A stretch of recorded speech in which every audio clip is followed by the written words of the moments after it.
verdadera disolución, la segunda como precipitado, formando hidróxidos, y la tercera también en solución verdadera, pero como aniones complejos. Y habíamos mostrado que son de esta manera los que prácticamente están en el agua. Primer grupo, segundo grupo, tercer grupo. Iones que no se hidratan, que no cumplen con la ley de Stock. Iones que se hidratan, que cumplen con la ley de Stock. ¿Qué significa la ley de Stock? Hidróxidos anfóteros, el segundo grupo, formando hidróxidos anfóteros, y los aniones complejos del tercer grupo.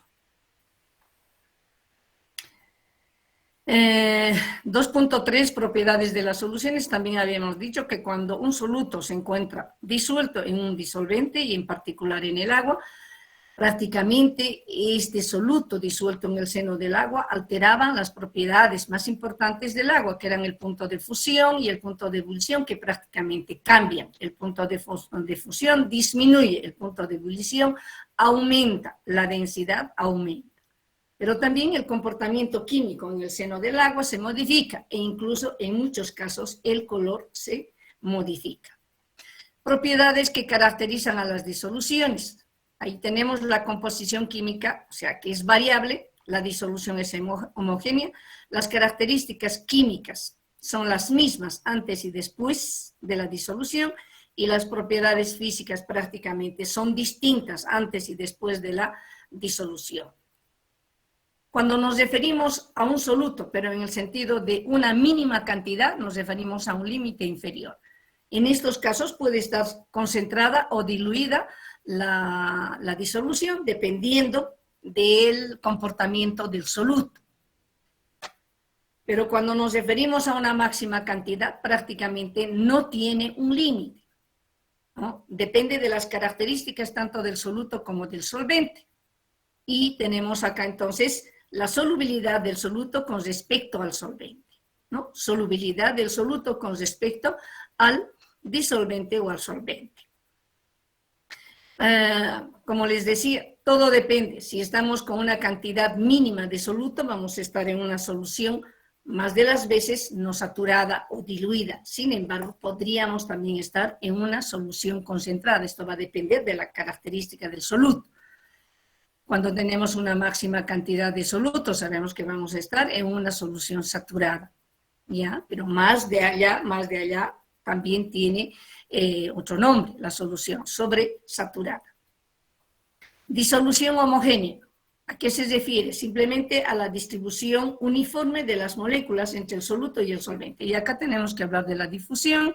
La difusión prácticamente es la interposición de las moléculas de soluto una vez que han sido arrancadas de ese enlace que los une al otro componente entre las moléculas del solvente. Ya se les ha mostrado gráficas, ya se les ha mencionado en el enfoque molecular del proceso de la solución, que dentro de la solución, una vez que se han separado las moléculas de soluto, las moléculas de disolvente, ya al mezclar o al formar la solución, prácticamente forman o da origen a nuevas interacciones entre el ion y el solvente, es decir, ion-dipolo. Ion-dipolo. Puede ser este catión, puede ser este anión. Esas son interacciones nuevas que se han formado una vez que se han mezclado las moléculas de soluto y de disolvente. Por supuesto que las fuerzas de interacción o los enlaces entre las moléculas del solvente las conocemos, las hemos estudiado en el capítulo 1. Y entre las moléculas del soluto, que es el enlace iónico, donde hay una pérdida o ganancia de electrones. Estoy hablando de una fuerza de atracción entre las moléculas de soluto, de las más intensas, tratando de hablar del estado sólido, líquido y gaseoso. En el estado sólido las fuerzas son más intensas que en el estado líquido, y en las fuerzas de atracción en el estado gaseoso prácticamente no existen. Por eso las moléculas gaseosas prácticamente están en constante movimiento. Las moléculas del aire, que son el nitrógeno, el oxígeno, el argón, son las que se están moviendo, se mueven permanentemente, están chocando contra cualquier superficie. Nosotros somos una superficie para los gases, para el aire. Las moléculas de nitrógeno, oxígeno están chocando contra nosotros. Nosotros no nos damos cuenta prácticamente desde el punto de vista fisiológico, estamos habituados al choque de las moléculas contra nosotros, ¿no es así? Al choque de las moléculas de aire. Características químicas de los componentes del soluto disolvente y de la disolución son las mismas antes y después de la solución. Son las mismas antes y después de la solución.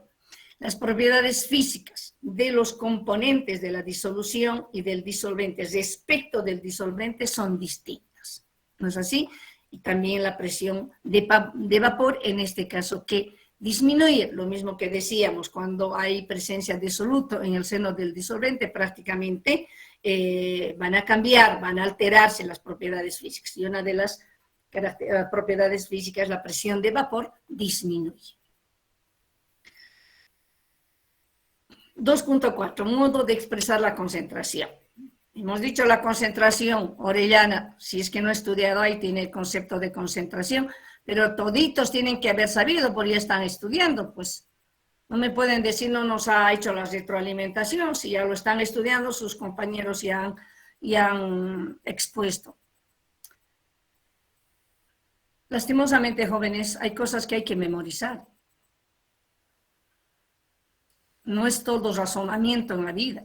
Hay cosas que hay que memorizar y la parte teórica hay que memorizar. Nunca nadie nos ha dicho que memoricemos todo el libro porque eso es imposible, ¿no? Pero hay conceptos que tenemos que destacar, tenemos que sacar de ese renglón, de ese párrafo que estamos leyendo y bueno, los conceptos hay que memorizarlos, no hay otro. Cantidad de soluto presente en una disolución o en un determinado volumen de disolvente a una temperatura específica, ¿no? La concentración es esa, la cantidad de soluto presente en una disolución.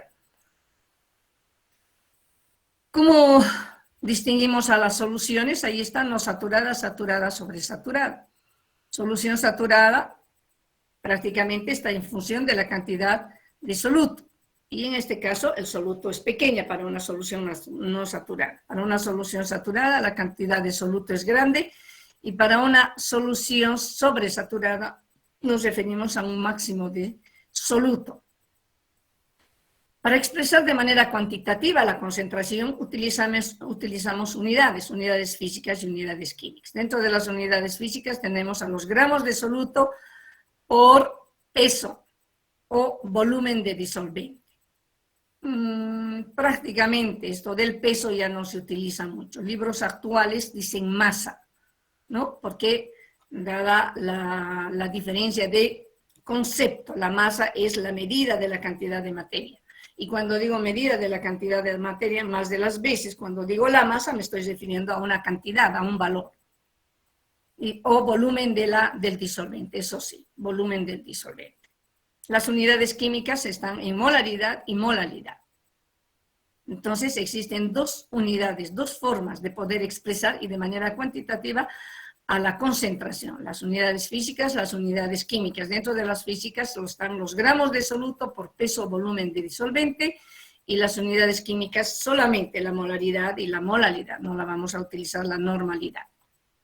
Unidades físicas y químicas. Acá tenemos, más de las veces, expresamos en porcentaje las unidades físicas, ¿no? Masa de soluto sobre masa de solución por 100. La masa de la solución es igual a la masa del soluto más la masa del disolvente. 20 gramos de soluto, 20 gramos de cloruro de sodio están disueltos en 10 gramos de agua. ¿Cuánto es la masa de la solución? 20 más 10, 30 gramos de solución, porque es una mezcla. Acá estoy hablando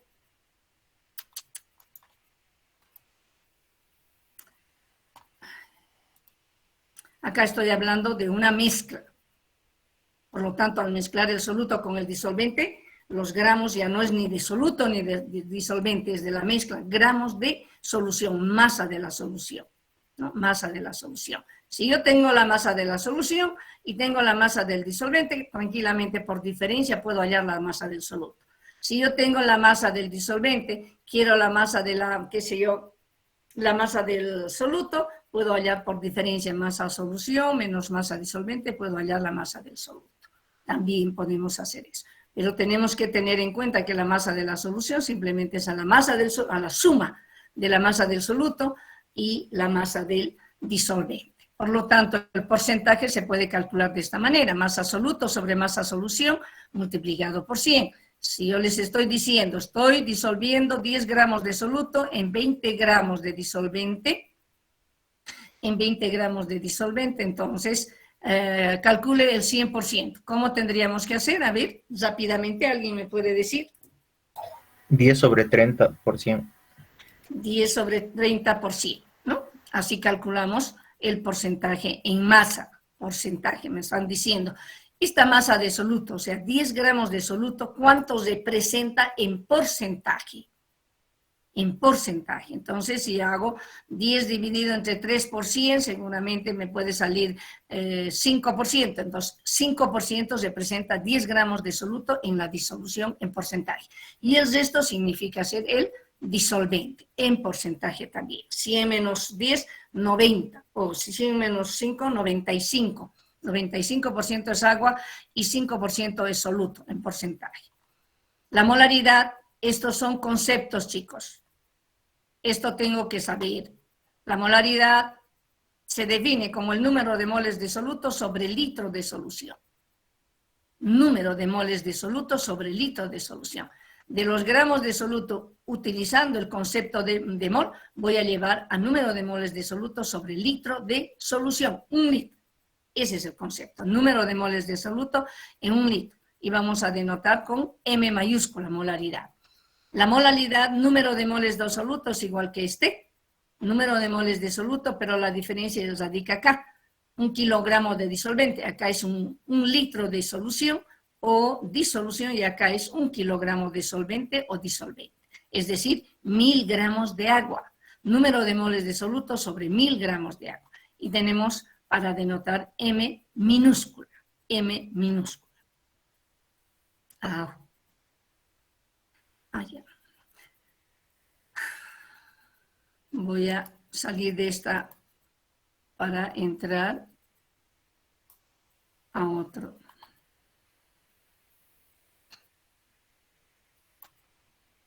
Luego tienen que, a partir del próximo capítulo o del próximo subtítulo, ya tienen que estudiar ustedes porque ya hemos hecho la retroalimentación en cada exposición. Por eso les decía, ¿alguna pregunta?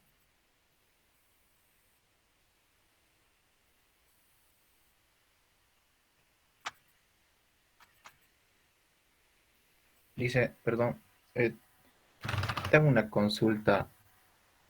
¿Podría volver a explicar sobre el campo eléctrico, que lo denominamos el momento dipolar? Pero ¿qué es lo que quiere en el campo eléctrico? ¿Qué le puedo decir en el campo eléctrico? O sea, ¿qué es lo que quiere que le explique de eso? Habíamos dicho que el agua es polar y... por ahí tiene que empezar. Por ahí tenemos que empezar. Ya habíamos mencionado que el agua es polar. Ahora yo le pregunto, digamos, ¿por qué es polar? ¿Cómo es que se genera la polaridad en la molécula de agua? ¿Así es? Sí, Liz, quería consultarle si está bien lo que me anoté. A ver. Había estudiado yo de que el momento es polar, ya que se cargan positivamente y negativamente los hidrógenos. No sé si está bien eso. Pero usted tiene que saber por qué se polarizan negativamente y positivamente los hidrógenos. El por qué sucede eso. No está mal lo que me está diciendo, está bien, pero tiene que saber el por qué. Yo le digo, el agua es polar. ¿Por qué es polar? Porque lleva carga negativa, el oxígeno, el entorno del oxígeno, y los hidrógenos llevan cargas positivas. Ahora yo le pregunto, está bien, tiene polaridad positiva y negativa, por eso, ¿cuándo se dice que es polar? Precisamente cuando llevan cargas positivas y negativas, es polar. Ahora, ¿por qué? ¿A qué se debe esa polaridad en el agua? Esa sería la pregunta. ¿Cómo es que se genera la polaridad del agua? Alguien que haya estudiado el capítulo 1. Stephanie. Después Daisy. debido al enlace covalente. No. El oxígeno atrae los electrones, mientras el hidrógeno se queda con la menor carga de electrones. A ver, Daisy. Buenos días, Lisen. Bueno, lo que yo estudié es que existe un momento polar, ya que se genera un campo eléctrico entre los hidrógenos y los oxígenos. Nada más, casi más o menos igual que Estefan. Sí, ¿Por qué se genera una polaridad negativa en el oxígeno? ¿Y por qué se genera una polaridad positiva en el hidrógeno?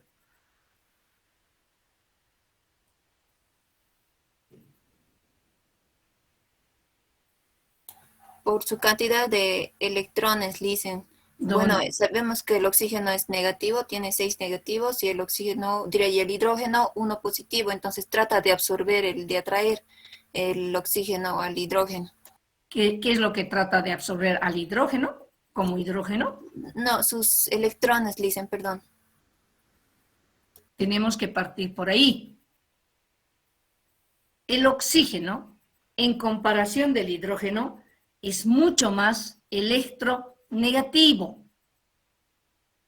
Tenemos que partir por ahí. El oxígeno, en comparación con el hidrógeno, es mucho más electronegativo. Eso hace que el oxígeno absorba los únicos electrones que tiene ambos hidrógenos. Absorba. Por eso dice con participación de enlace iónico. No logra quitar, es decir, el hidrógeno no llega a perder su electrón, porque si no sería toda una catástrofe.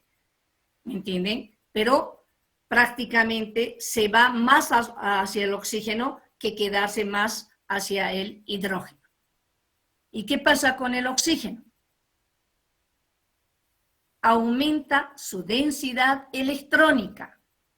Se rodea de mayor cantidad de electrones y se polariza negativamente.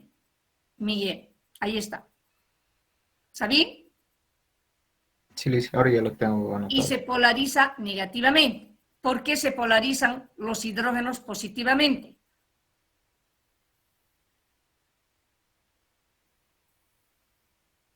Si el electrón está más hacia el oxígeno, ya no está tanto hacia el hidrógeno, ¿con qué se queda el hidrógeno, Daisy? Con su núcleo, Lisen. Con su núcleo. ¿Y en su núcleo qué tenemos?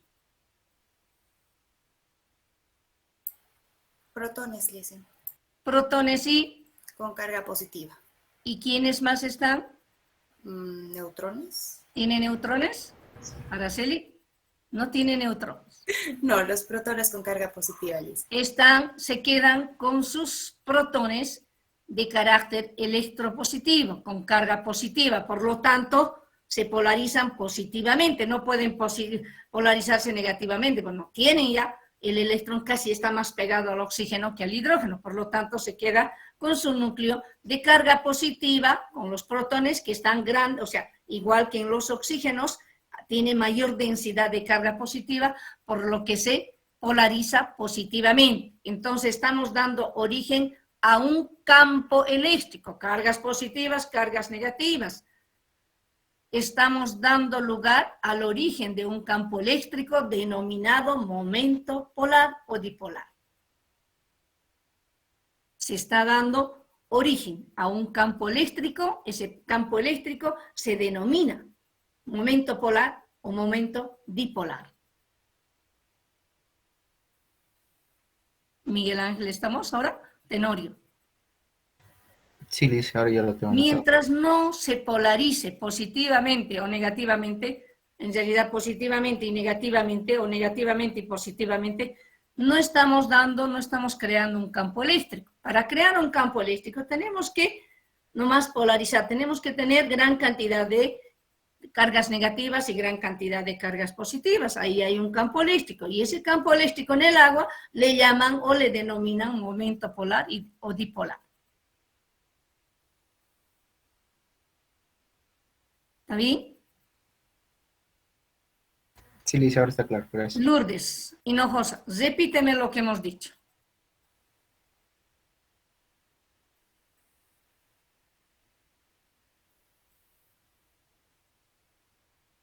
¿Qué hemos explicado, Hinojosa? No lo he entendido bien, No, licenciada. ¿cómo va a entender si está en todo lado, menos en la clase? Querida hija, o perdón, querida estudiante, si está en clases, atienda las clases. Está en todo lado, está mirando a todo lado, está jugando, atiende, hija, a las clases. Ahora, si no quiere estar en las clases para no atender, ¿para qué está entrando a la clase? Estoy explicando para ustedes, estoy explicando para usted, no solamente para Miguel.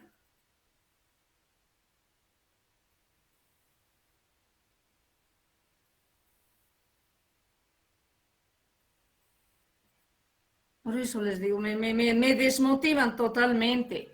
Ustedes creen que aquí uno se tiene que desganitar y el resto ni siquiera atender, ni siquiera poner las dos orejitas para escuchar bien y decir, ¿y en esto por qué? No lo entendí. ¿Cómo va a entender si la señorita está en todo lado menos en la clase?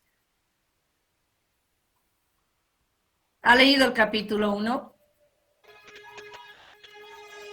Lourdes, ¿ha estudiado el capítulo 1? Sí, licenciada. ¿Ya? Y ahí está lo que estamos explicando, porque lógicamente Miguel pregunta, dice, esta parte es lo que no he entendido, y ahora creo que todo el mundo ha entendido.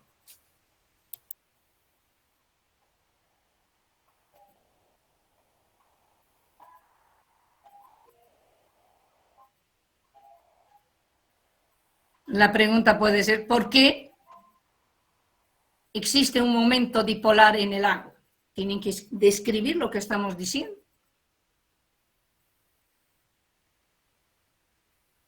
Tienen que describir lo que estamos haciendo. Esa es la explicación. ¿Alguna otra consulta, chicos? ¿Está claro lo de la polaridad del agua? Y gracias a esa polaridad es que disuelve el agua. Porque si no tuviera polaridad el agua, no disuelve. No disuelve. No sería un buen disolvente. Gracias a esa polaridad. Y todo el mundo tiene que saber también que los sólidos están constituidos por cationes y aniones. Esos cationes, esos aniones están unidos por fuerzas electrostáticas dentro de un sólido. Ese es el tipo de fuerza que está en un sólido. Fuerzas electrostáticas. Y son bastante intensas. Y uno se pregunte, ¿cómo disuelve el agua si entre las moléculas del agua hay un enlace llamado? ¿Qué tipo de enlace hay?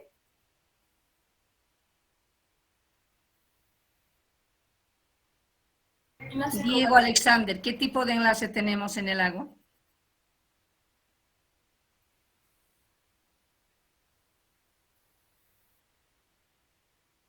Diego Alexander. Habilite su cámara, por favor, o su audio.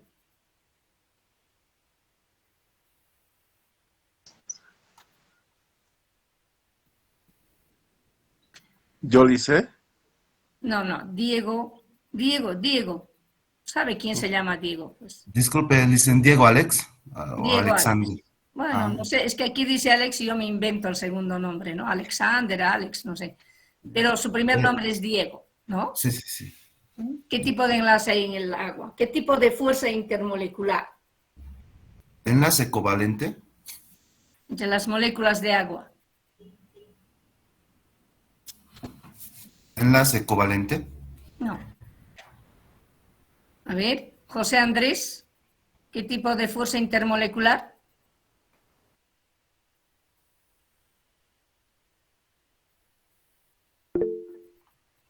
José Andrés, Sí, Lice. ¿qué tipo de enlace? ¿Qué tipo de fuerza intermolecular? No, no se dice. ¿Sí o sí?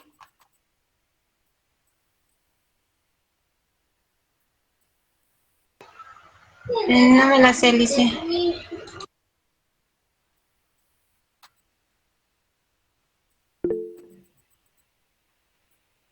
¿Qué les parece, chicos? Esas son las respuestas de los estudiantes en la actualidad. No me lo he apuntado, no sé, no he estudiado, no sé. Llega a fin de semestre y nos vamos a ir a quejar qué sé yo, al consejo de carrera. La licenciada es así, la licenciada es así. Deben partir porque de verdad son flojitos, chicos. No está bien. No está bien. No quiero que vayan a tomar los que realmente se toman la molestia de estudiar. Pero no está bien. ¿Cómo les vamos a lanzar al éxito a ustedes? ¿Cómo les vamos a lanzar como profesionales así? ¿No? Pues sin un mínimo de criterio, ni siquiera sabemos qué tipo de enlace o de fuerzas intermoleculares están en el agua. No es química, ¿no ve? Evidentemente, pero tienen que saber, estamos hablando del agua, como es prácticamente nuestro elemento de estudio, nuestro tema de estudio, el agua. Y todo tengo que saber del agua, todo. A ver, Rafael Usnayo, ¿qué tipo de fuerzas intermoleculares están presentes en el agua?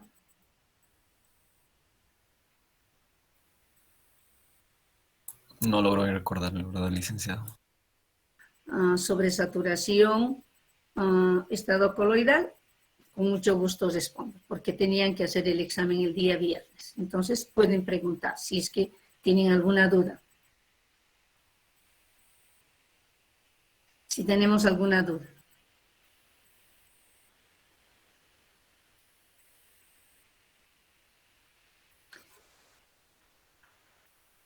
Me voy a dirigir a 3 alumnas. Mendieta, Daisy y Araceli. Me voy a dirigir a ustedes 3 con la esperanza de que ustedes 3 han estudiado. ¿Tienen alguna consulta? Yo sí, ingeniera. Estaba tratando de estudiar justo el capítulo, el índice 2.5, y no he logrado entender bien lo que de la entalpía, entropía, en qué casos, porque tenemos 3 casos y sus ejemplos más que todo. Cuando baja creo que la entalpía dice que si disminuye, es más importante la entropía, y me he confundido por completo en esa parte de los 3 incisos. Primero tenemos que empezar diciendo qué es entalpía, qué es entropía. Entalpía es, yo lo he deducido como el calor que tiene, el calor específico de la solución, la entalpía. La entropía es el ordenamiento de las moléculas en el soluto. A ver, usted me está haciendo la entalpía, es el calor específico. Una cosa es calor específico, hija. Calor específico se define como la energía necesaria para elevar un gramo de sustancia, para elevar en 1 grado centígrado la temperatura de 1 gramo de sustancia. Ese es calor específico, nada tiene que ver con la entalpía, ¿no? Pero está dentro de la entalpía. En solución, ¿qué es entalpía? A eso me voy. No es calor específico. En nuestro libro dice la variable termodinámica que controla el calor. Variable termodinámica que controla el contenido calorífico del sistema. ¿Quién es el sistema? El sistema es el soluto más la disolución. La disolución. La disolución. ¿Qué dice Araceli? Disculpe, Licen, estaba justo en esa partecita con no lo escuché, te prometo, estoy con el cuaderno aquí. Si yo quiero entender el enfoque del proceso de la solución, es eso, enfoque del proceso de la solución o de la disolución. Simplemente dice la preparación de una solución, ¿no? Enfoque molecular, si quiere, del proceso de la disolución. Tengo que, cuando dice molecular, Me refiero pues a las moléculas del soluto y a las moléculas del disolvente, ¿no es así? Una solución, ¿cuántas etapas? Voy a decir, ¿cuándo es que se lleva a cabo una solución? ¿Qué me responde Stephanie?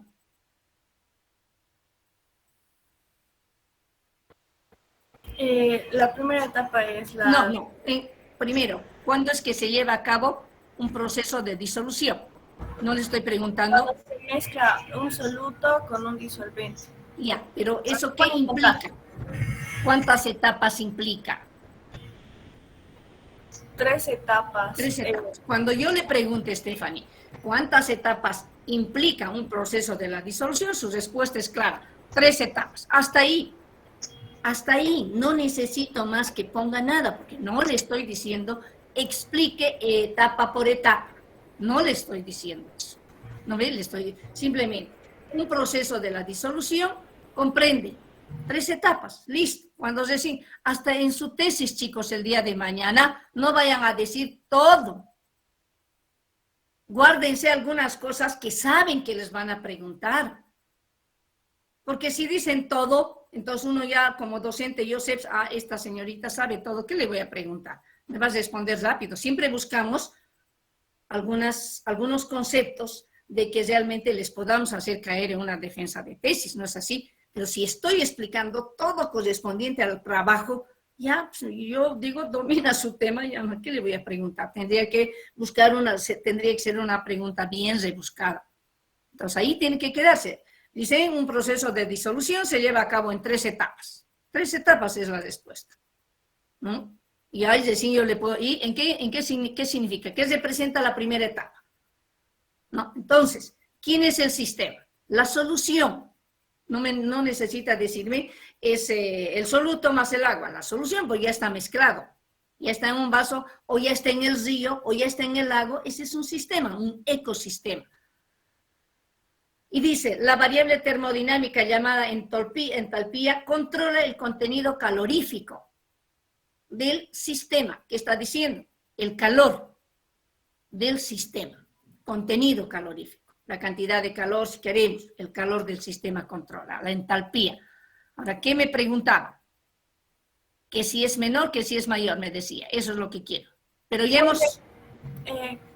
según el documento, nos dice que la entropía no es tan importante como la entalpía, que puede estar desordenada las moléculas, pero igual puede emanar calor o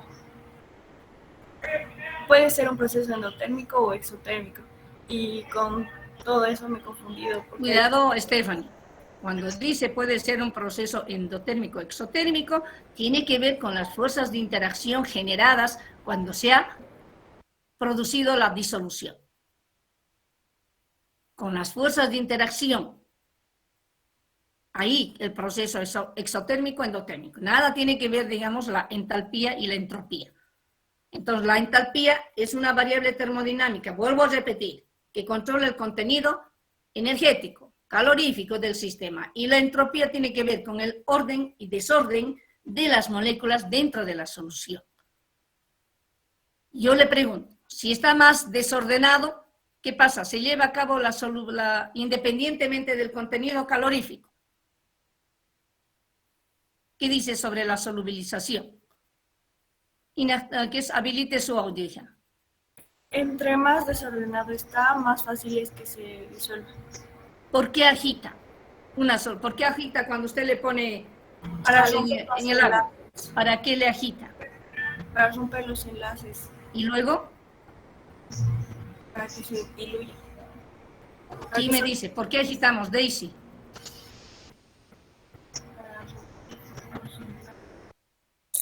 Justamente para provocar este desorden, Licen. Exactamente.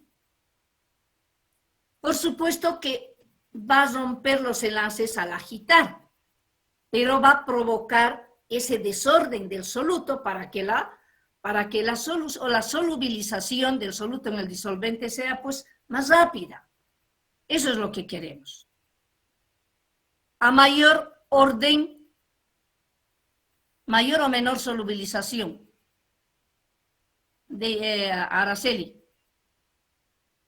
Menor.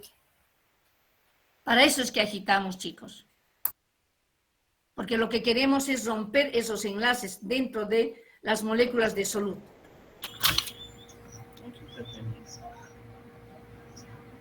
Sin embargo, no deja de ser importante la entalpía, ¿no ve? En la disolución. También tenemos que saber que al aumentar la temperatura, aumenta la solubilidad de las sales. No de todas, de la mayoría de las sales, exceptuando el carbonato de calcio y carbonato de magnesio. Son las dos sales que más bien disminuyen su solubilidad.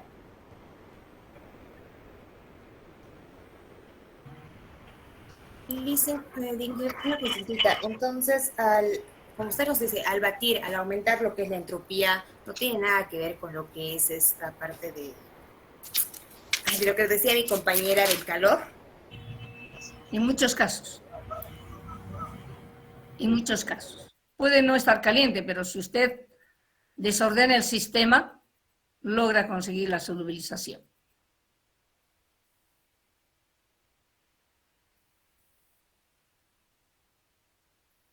Daisy. Lisa, perdón, una consulta. Yo he intentado responder una pregunta que usted lanza en clase y es la de qué determina la solubilidad, el cuadrito que tenemos sobre la curva de solubilidad. Bueno, no sé si mi respuesta es correcta. Yo respondo que me determina el coeficiente de solubilidad. ¿Y qué es el coeficiente de solubilidad?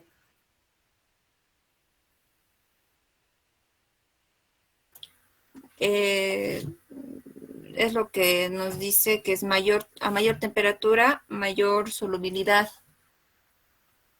Cantidad de soluto disuelta nomás, hija. Porque dice a mayor temperatura, cuanto más caliente el agua, primero que más rápido se disuelve y lógicamente podemos jugar con la concentración, con la cantidad de sal que se va a ir disolviendo. Y ahí está la gráfica. Su compañero nos ha hecho una explicación al respecto, nos ha puesto el cloruro de sodio. No importa que la temperatura en el caso del cloruro de sodio se vaya aumentando, sin embargo la cantidad de sal va a ser casi una constante, la que se va a disolver, no va a aumentar. Por eso su pendiente tiende a ser una línea recta. Ya, Entonces, ¿qué me determina la curva de solubilidad? Sin decir el coeficiente de solubilidad. ¿Qué es lo que me determina? Lice, perdón. Yo también hice una respuesta a esa que hizo, no sé si está bien. Yo respondí que ¿qué nos determina la curva de solubilidad? Nos determina la cantidad de solvente necesaria para disolverse completamente en una cantidad de soluto a una determinada temperatura. A ver, lee lo que estás diciendo, pero despacio y entiende lo que me estás diciendo, Miguel. No está mal, pero me has cambiado soluto disolvente. La cantidad de solvente necesaria para disolver completamente la cantidad de soluto a una determinada temperatura. No determinamos la cantidad de solvente, pues. La cantidad de soluto. Ah, sí, perdón. Claro, estamos hablando de soluto. La cantidad, la concentración. Pero tienen curva, pues, chicos. ¿No ve? Tienen la línea de temperaturas. Ahí ustedes tienen que darse cuenta del cloruro de sodio. Vean el cloruro de sodio, qué tanto aumenta el cloruro de sodio, casi nada a medida que va aumentando la temperatura. Todos tenemos que saber que a medida que va aumentando la temperatura, aumenta la solubilidad, y al aumentar la solubilidad creemos que vamos a aumentar la cantidad de sal que vamos a disolver en la disolución. En el caso del cloruro de sodio no ocurre ese fenómeno. En el caso de otra sal, la pendiente es bastante pronunciada, nos ha dicho el nitrato de potasio. Analicen nada más. ¿Qué me está determinando esa curva de solubilidad? Precisamente me está determinando la cantidad de soluto que se va a disolver en un volumen determinado de disolvente. Y lógicamente a una temperatura específica. Esa es la solubilidad, chicos, el concepto de solubilidad. Ustedes entran a internet y tienen que investigar qué es solubilidad. ¿Por qué decimos a una determinada temperatura? Porque con la temperatura pues influye la solubilidad. Y eso lo pueden ver en la práctica. Calienten agua y pongan en un vaso agua caliente y en el otro fría. Vean en cuál de los vasos se disuelve más rápidamente la sal. Eso es observando y tienen que sacar su conclusión. El agua está más caliente, no van a decir cuando está más caliente el agua. Ya tienen, eso es pues de forma normal, usual que hablamos. Pero ya nosotros somos profesionales, tenemos que ir por la parte científica y decir, a medida que la temperatura es más elevada, qué sé yo, o la temperatura del agua es 70 grados centígrados, porque se tienen que imaginar temperatura de 70 grados centígrados. Nos tenemos que imaginar temperatura de 25 grados centígrados. Es las temperaturas que soportamos a diario acá en Cochabamba. ¿No ve? Pero si digo 70, ya me voy a quemar pues con la temperatura de 70, entonces es de lógica. Voy a tocar también con mi dedo, voy a palpar con mi dedo el agua y voy a decir, está demasiado caliente el agua. Entonces, tengo que ya hacer una relación y decir, la relación es directa.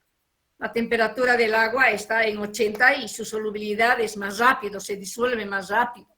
O se solubiliza más rápido la sal, desaparece más rápido la sal. Y aún más, la temperatura está elevada y agito, ahí estoy tocando el término de la entropía. Estoy desordenando las moléculas del soluto de manera que quiero lograr más rápida la solubilidad de ese soluto en el agua.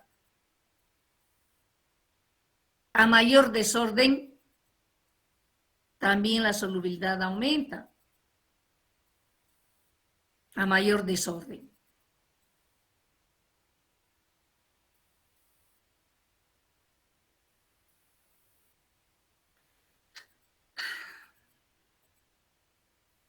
¿Está bien entonces de las curvas de solubilidad?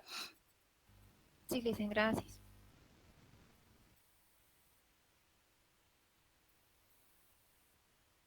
Otra pregunta.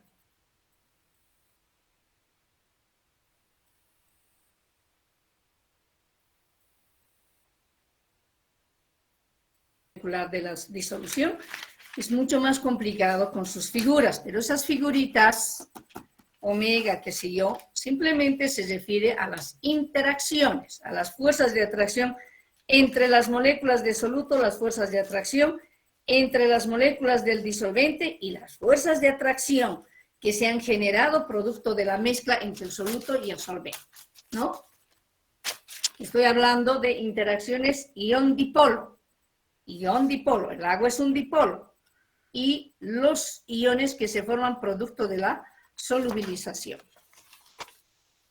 Estado coloidal. Guardia García Víctor. Presente, licenciado. Ahora sí voy a ir conociendo a los estudiantes. Guardia, ¿quién es? García Víctor. Yo, licenciada. Víctor Jesús. 4/25. Este es de estado coloidal. 4/25.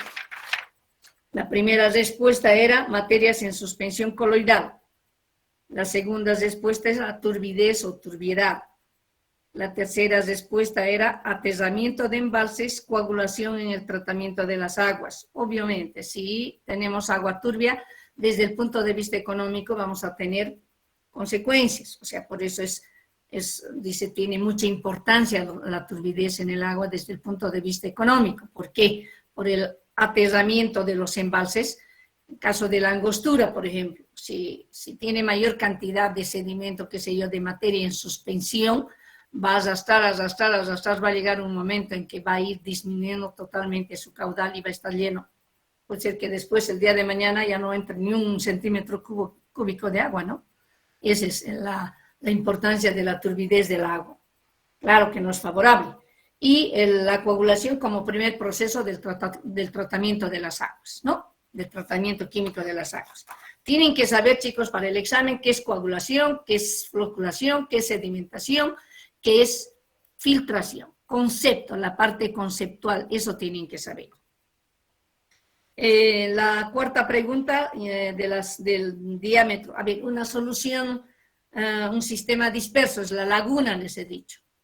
Incluye qué tipo de partículas. Entonces, partículas que van desde 0,1 micras a 1 a 1 milimicra, ¿no? Ahora tengo que saber aquellas partículas mayores a 0,1 micras. ¿Cómo están? ¿Cómo están? Y aquellas partículas menores de una milimicra, ¿cómo se encuentran en el agua?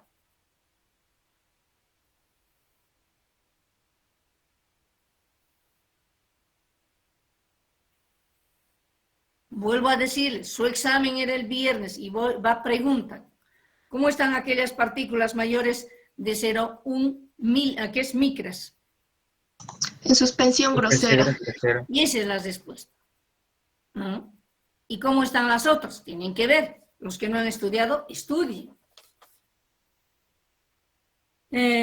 Los componentes de una solución, lógicamente, son el soluto y el disolvente. Al soluto se le llama fase dispersa y al disolvente se le llama también fase dispersante.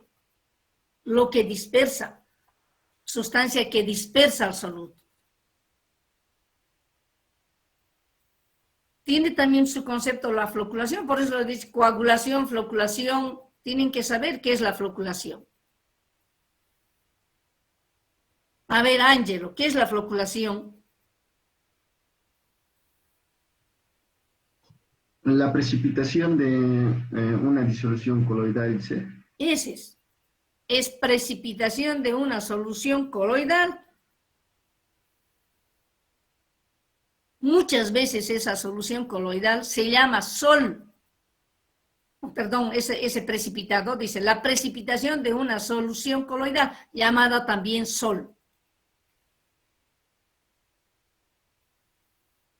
Y a ese precipitado que se ha formado se llama gel. O se llama flóculo. Ya ustedes lo han observado, lo han visto, lo han podido ver, los flóculos. Las características de los flóculos, flemosos, raicillas. La respuesta 7. Las disoluciones coloidales llamadas suspensoides, mediante que se flaculan cantidades pequeñas de electrolitos.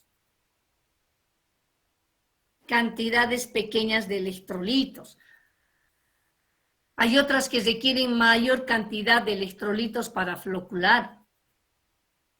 Tienen otro nombre. Todo eso tienen que estudiar, chicos.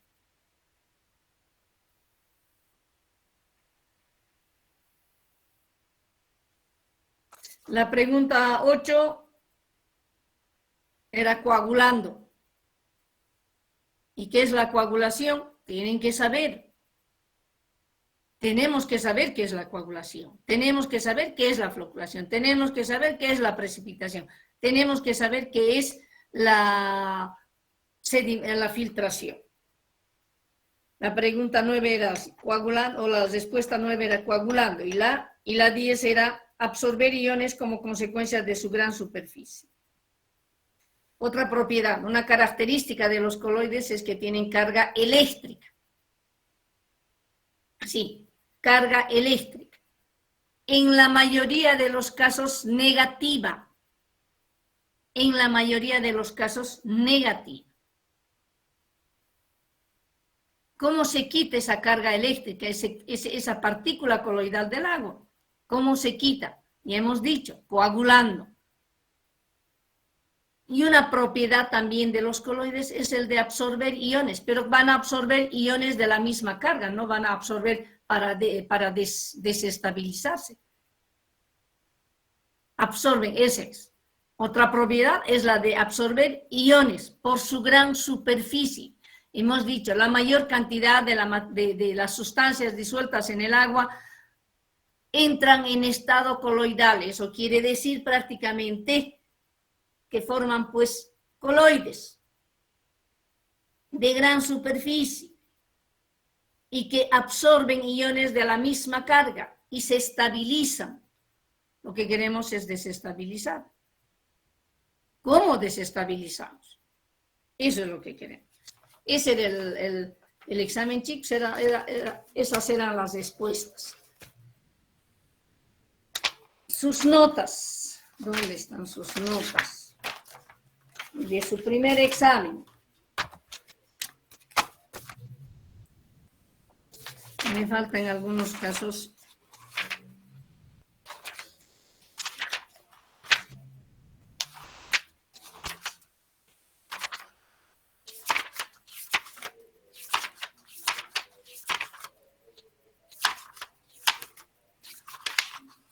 Me falta un tanto de estos, pero de los que he revisado, esto está dramático.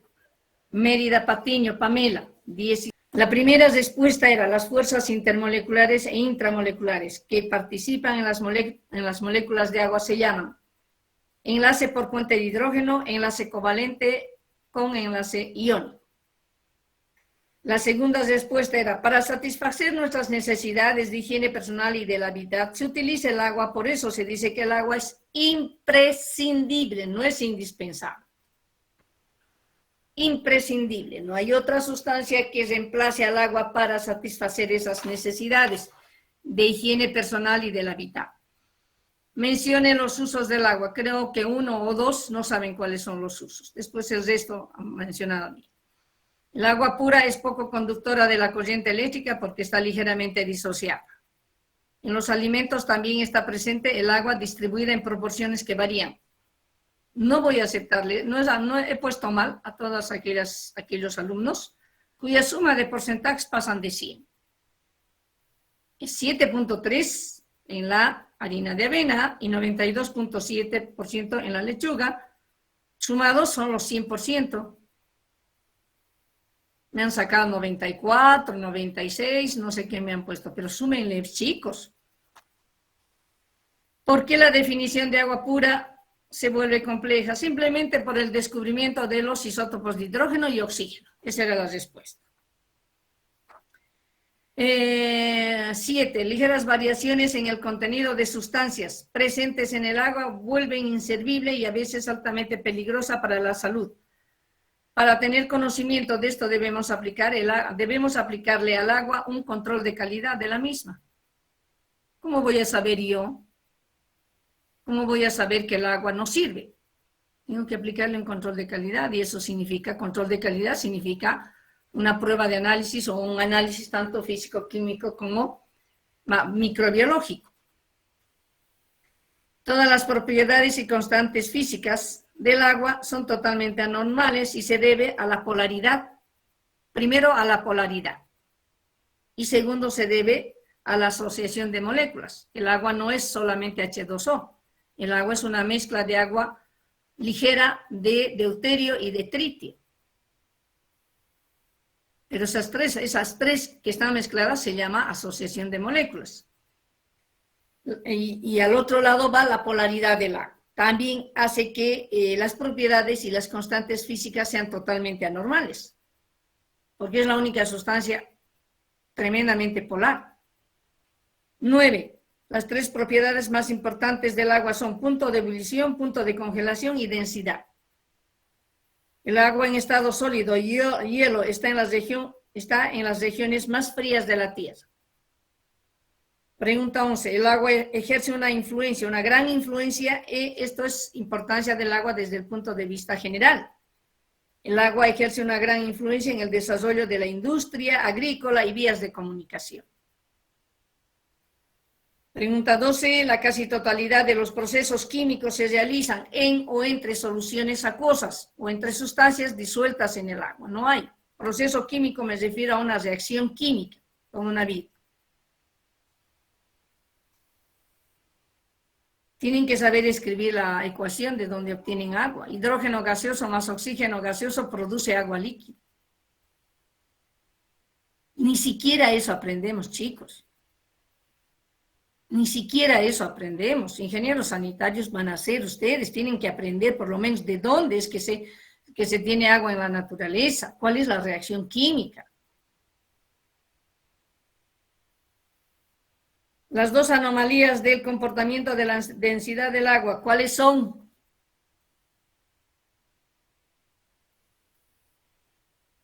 Las dos anomalías del comportamiento de la densidad del agua, ¿cuáles son? Daisy.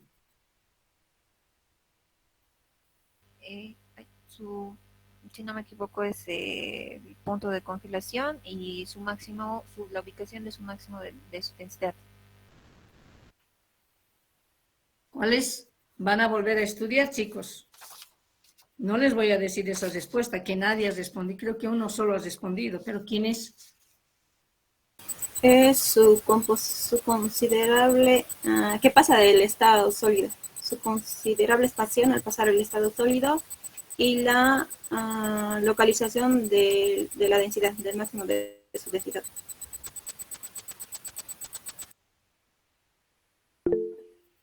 No. A ver. ¿El atrapamiento de moléculas, dicen? ¿Tenía Sí, ese es. ¿Y la otra? Expansión térmica. Exactamente, esas dos son. Atrapamiento molecular y la expansión térmica.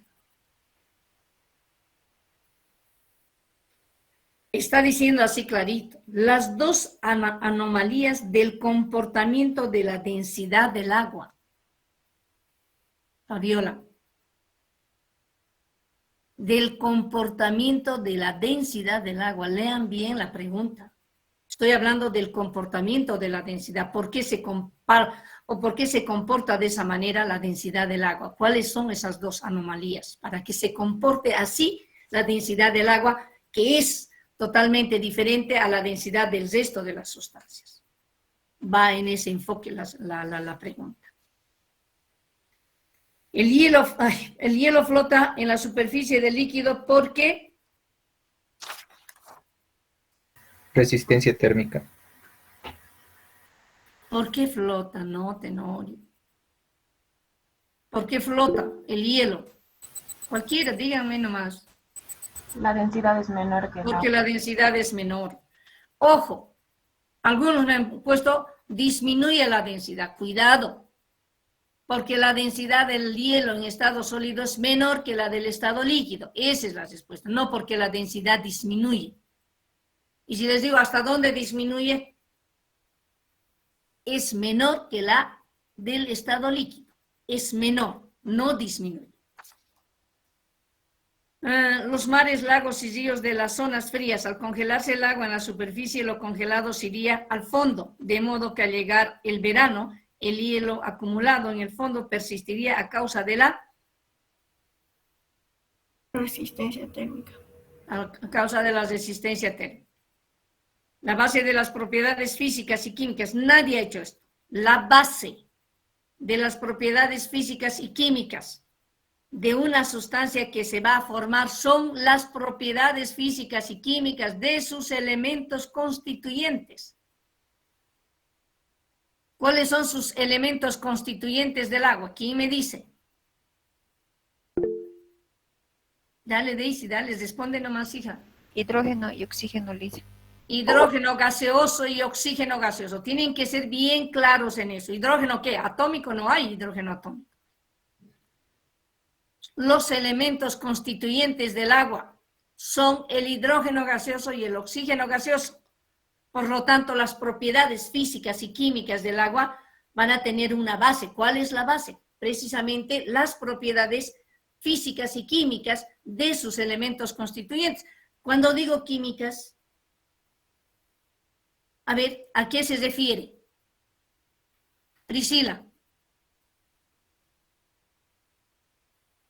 Cuando digo químicas, a ver, veré. No sabría decirle, Alicia.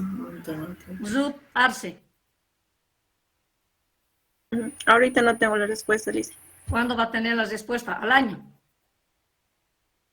¿Al año va a tenerse la respuesta? Relacionado con su composición, Licen. ¿Y cuál es su composición, hija? El hidrógeno gaseoso más el oxígeno gaseoso. No, nada. Pero ¿cuál es, digamos, ya? El agua es el producto. Cuando digo de las propiedades químicas de sus constituyentes, ¿qué debe aparecer en el producto? H2O. Sin las proporciones, hija, sin las proporciones. El hidrógeno y el oxígeno. Claro. Si no hay hidrógeno, si no hay oxígeno, ¿por qué tendría que aparecer en el producto HO? Tiene que aparecer pues hidrógeno y oxígeno. Ahí está la base. Si los elementos constituyentes son el hidrógeno y el oxígeno, en el producto tienen que aparecer características o propiedades químicas.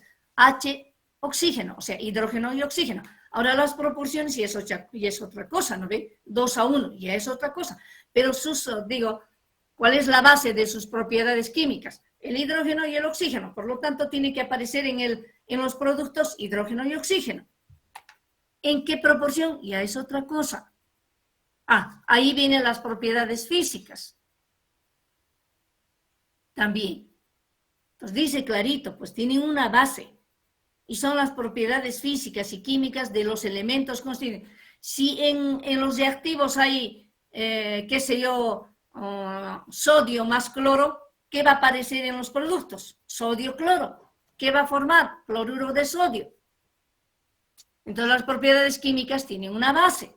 Las propiedades de los elementos que lo están constituyendo ese producto. Esa es la interpretación. A eso se refiere. Esa partecita a eso, de esa manera lo interpretamos. Claro, cuando decimos, ¿qué significa? Tienen una base, la base de las propiedades físicas y químicas de los elementos constituyentes. Entonces, ¿cómo lo interpretamos eso?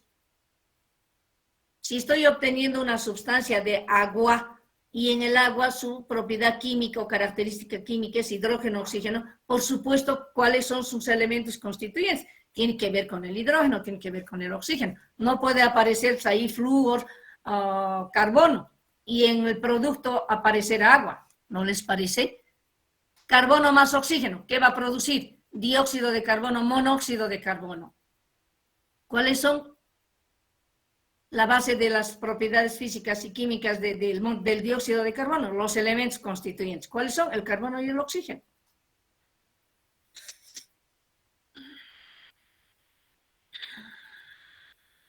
Pregunta número 18. Al haber polaridad en el agua, ¿qué habrá? Cindy.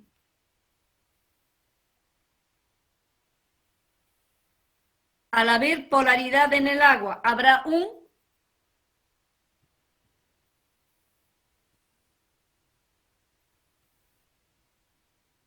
Ruth. Cindy, no me ha entendido nada. Ruth. No tengo la respuesta. No, Ruth, Esther.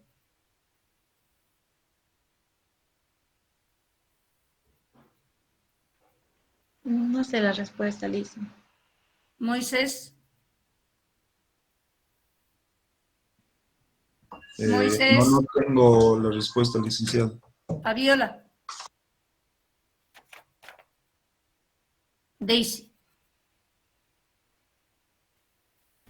Nunca va a haber momento polar si no hay campo eléctrico.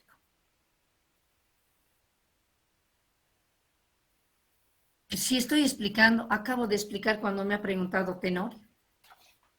He repetido 5 veces. Se polariza negativamente el oxígeno y los hidrógenos se polarizan positivamente, dando origen a un campo eléctrico denominado momento polar. Y es lo que está preguntando acá. Al haber polaridad en el agua, habrá un campo eléctrico denominado momento polar. Si no hay campo eléctrico, no hay denominación de momento polar. Tiene que haber campo eléctrico.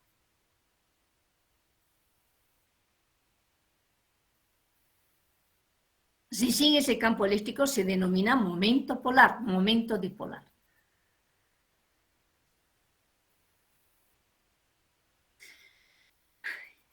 A ver esta pregunta. La gran diferencia de energía en el agua entre los enlaces hace que haya una distinción entre el enlace covalente y el enlace de hidrógeno.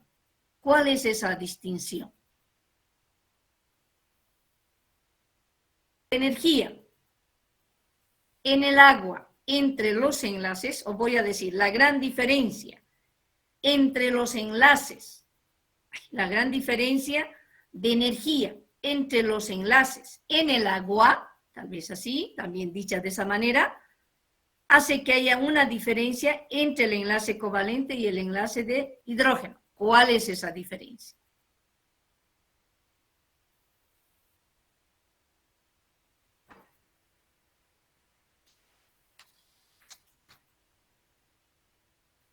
Y finalmente, a ver si la encuentran esa respuesta. Al considerarse una masa de hielo, sus moléculas forman una inmensa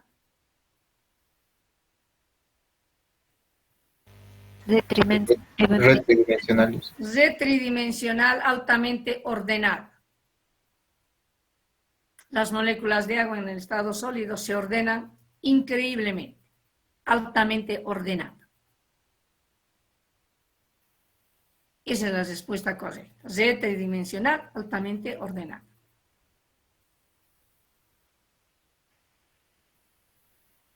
Ese era el examen, chicos. Bueno, ahora pueden retirarse, por favor, nos podemos retirar. El día jueves es el examen, voy a mandar al chat. Va a ser presencial, seguramente nos van a designar la misma aula. Capítulo número 2. No va a entrar problemas, vamos a resolver problemas, pero no va a entrar problemas al examen hasta que nos resolvamos los más importantes para entrar al laboratorio. Tenemos que ya, por favor, el día viernes estamos empezando con el capítulo 3, pero por favor, el capítulo 4 también tiene que estar preparado. Ya hemos designado el capítulo 4, ¿no? No, Licen, todavía. ¿Hasta dónde estoy con la última persona que va a exponer? 3.6. ¿Qué apellida usted, hija? Oliva. ¿Mm? Oliva. Oliva. ¿Quién le sigue a Oliva?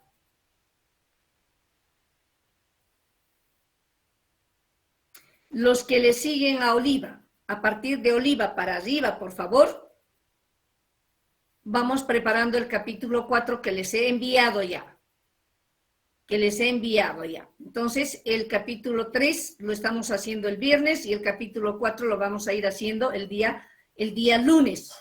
Entonces, ya vamos, el capítulo 4 es exageradamente poquitito. Exageradamente. Y a quienes más o menos creen que les va a corresponder, vamos estudiando el capítulo 4, vamos preparando porque el día lunes lo vamos a hacer el capítulo 4.